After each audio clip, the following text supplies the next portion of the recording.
ביתו, בני ברק, מדינת ישראל.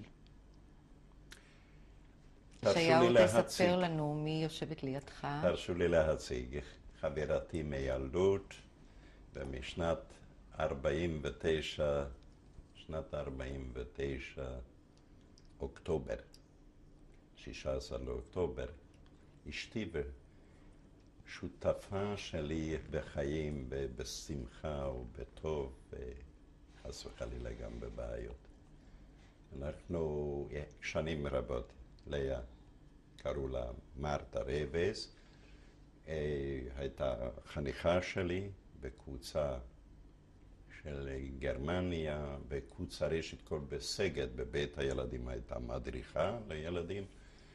אחרי זה בקבוצה הייתה חברה בקבוצת הנוער שיצאה לגרמניה, אוסטריה, גרמניה, הצטרפה, הייתה איתנו בכל הדרך עד נמי.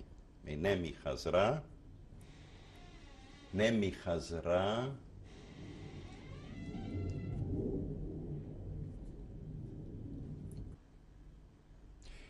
מלאגו דנמי, מאיטליה, לאה חזרה ביחד עם אח שלה, גם היה איתי באיטליה.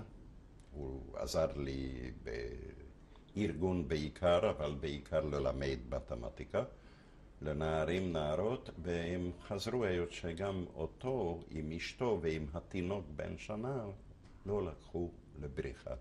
החליטו לחזור להונגריה, אחרי זה לאה חזרה כדי להתחתן, חזרה ב-49, הגיס עם אשתו ועם בן ובת חזרו כבר חזרו לארץ. עלו לארץ ב-56. אני חושב.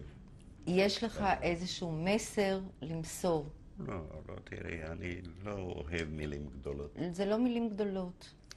מסר. תראי, המסר שלי שהיה דעתי שאסור לשכוח מה שקרה. זה מסר חשוב, זה לא מילים גדולות. זה אסור לשכוח, וצריך לאסוף כמה שיותר לעתיד שאנחנו נעלם. זה עניין של שנים. כל הדור הזה שהיה עד בזה, לפחות יישאר עדות מזה.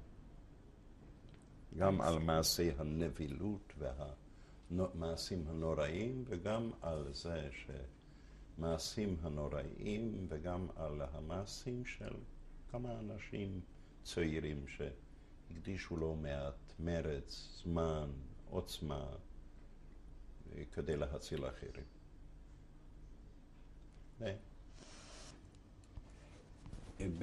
בתמונה מופיע מבלטון בוגלר, עיירה קטנה, איפה שקיימנו תרגול ולימוד איך להתגונן. בצורה די נאיבית, אנחנו חשבנו שתקשורת, אמצעי תקשורת חייבים מורס ללמוד בעזרת דגל. כמובן, כשעמדנו בפני המצב החמור, המורס לא עזר לנו במאומה. אבל ההתייחסות שלנו באותו מושבה הייתה רצינית לתקשורת בשעת חירום. דוגמה טובה לזה היה המורס גם, והלימוד נשק ולימוד כלים אחרים. זהו בית הילדים שהקמתי, המקום איפה שהקמתי את בית הילדים ב-1944. זהו בית, אם רואים את היער מסביב, הצמחייה, בית של 5 קומות, וילה עצומה שהיה שייך לגשווינט שוואבי, ותרם את זה לצלב האדום הבינלאומי. על תמונה צולמה לפני שנה.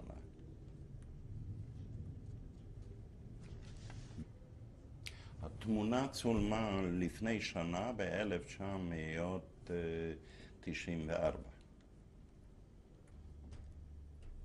זהו תמונתה של לאה רוזנבלום,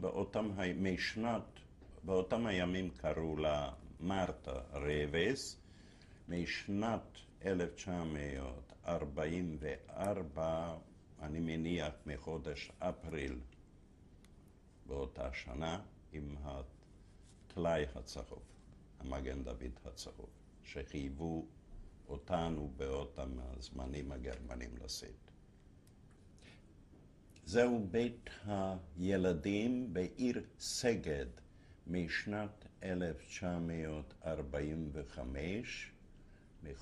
הוקמה הבית הילדים ב-45 סוף מרץ במקום אחר, וזה כבר הבניין הסופי שלשם העברנו על גדות טיסה. הייתה לנו ברירה. בשנת 1945 ביולי הקמנו מושבת קיץ גדולה עם מאות משתתפים. את המושבה הזאת ניהלתי, ארגנתי, והנה תמונה נערים צועדים ברחובות של העיר בלטון בוגלר.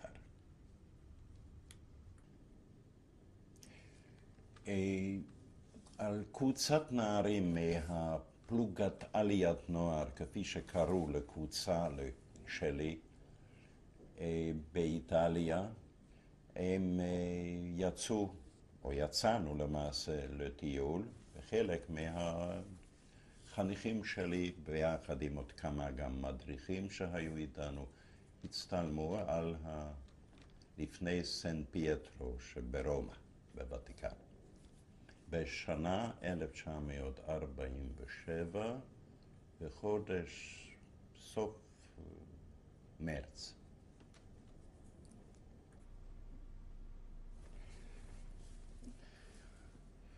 בתמונה עוד בית ילדים שהקמתי הפעם בניכר בדרך לארץ. זהו הקבוצה צעירה רוקדת לפני הבניין בלייפהיים, מקום מושבנו בדרך לארץ ב-1946 בחודש פברואר. מסמך זה רשימת חברי קיבוץ נוער, כפי שקראו בקפריסין את הקיבוץ שלי או קבוצה שלי, פלוגה שלי, עליית נוער.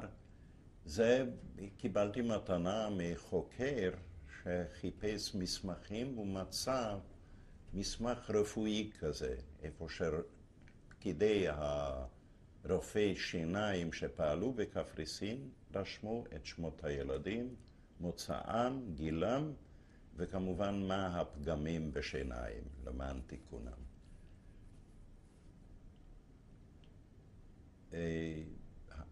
השנה 1947, חודש יוני או יולי, קפריסין כמובן.